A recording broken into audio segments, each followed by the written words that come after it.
नमस्कार विद्यार्थी मित्रांनो. बघा आज आपण झटपट इंग्रजी शिकूया. म्हणजे झटपट इंग्रजी आपल्याला शिकायची तर आहेच, पण त्यासोबतच मराठीतलं वाक्य इंग्लिश मध्ये कसं करायचं आणि तेही कसं करायचं आहे, झटपट करायचंय. आणि याच्या सोबतच आपल्याला आणखी काय शिकायचंय, काळ पण शिकायचंय. काळाचे जे 3 प्रकार आहेत, वर्तमान काळ, भूतकाळ, भविष्यकाळ. तर या काळानुसार वाक्य करत असताना काळामधलं क्रियापद कसं बदलतं हे आपण बघणार आहोत. बघा, कुठलंही वाक्य, लक्ष द्या, मी पुन्हा पुन्हा सांगत नाही, कुठलंही वाक्य मराठीतलं इंग्लिश मध्ये करत असताना कर्ता, कर्म, क्रियापद असं. हा कोण आहे वाक्यातला, कर्ता, कर्म आणि हे क्रियापद. हे जर नसलं तर आपल्याला काहीही कळत नाही. मी आंबा, काय कळलं, मी आंबा, काय कळलं का, मी आंबा खातो. म्हणजे हे ना या वाक्याचा अर्थ पूर्ण केला म्हणून याला क्रियापद असं म्हणतात. आणि याला काय करायचं आपल्याला, हे वाक्य इंग्लिश मध्ये करताना 1 2 3 बघा नंबरिंग करायचे. मग हे नंबरिंग काय बघा, हा झाला कर्ता. आता इथं 3 नंबर इथे घ्यायचे, क्रियापद आणि 2 नंबरचं कर्म खाली. म्हणजे हेच वाक्य इंग्रजीत करत असताना कर्ता, क्रियापद इथं येतं आणि कर्म शेवटी जातं. इंग्लिश मध्ये, मराठीत असं आहे का, नाही. म्हणून आपण हे काय केले, हे स्ट्रक्चर आपल्याला लक्षात ठेवायचं आहे. 1 3 2 म्हणजे कर्ता, क्रियापद आणि समजलं. आता मी आंबा खातो, कोणत्या काळातलं वाक्य आहे, मी आंबा खातो कोणत्या काळातलं वाक्य आहे, वर्तमान काळात आहे. बरोबर आहे, वर्तमान काळ, साधा वर्तमान काळ.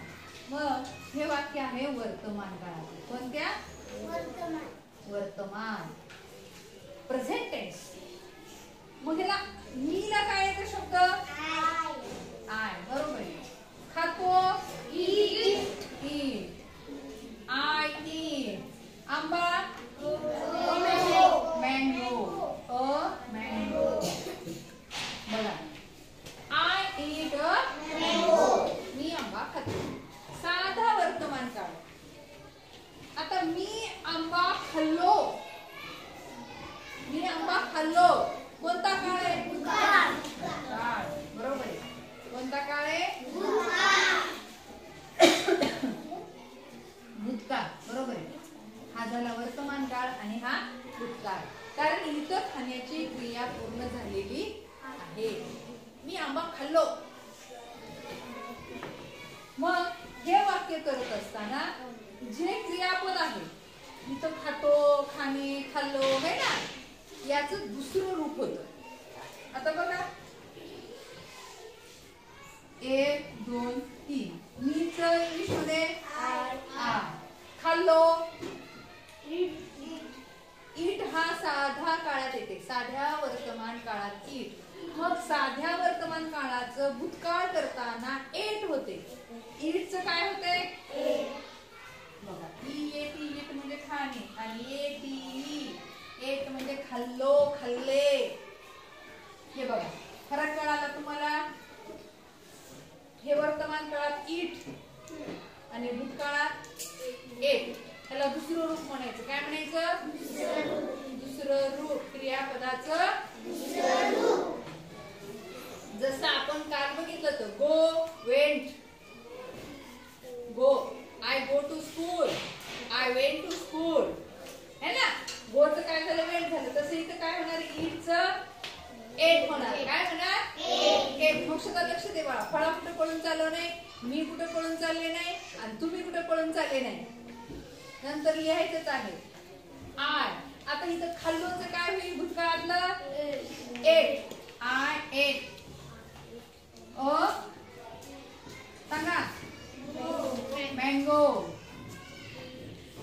I at a mango. Very good. आता बघा राहिला मी आंबा खाणार. सांगा कोणता काळ आहे? भविष्यकाळ. कोणता काळ आहे? भविष्यकाळ. बघा काळ आपल्याला ओळखता आला की झालं, वाक्य आपलं कधी चुकणार नाही. बघा कर्ता, कर्म, क्रियापद 1 नंबर, 2 नंबर, 3 नंबर. आता आपल्याला घ्यायचंय, सांगा खाणार. भविष्य काळातलं वाक्य आहे विल. आय विल खाणार. खाण्याला काय? Eat. I will eat a mango.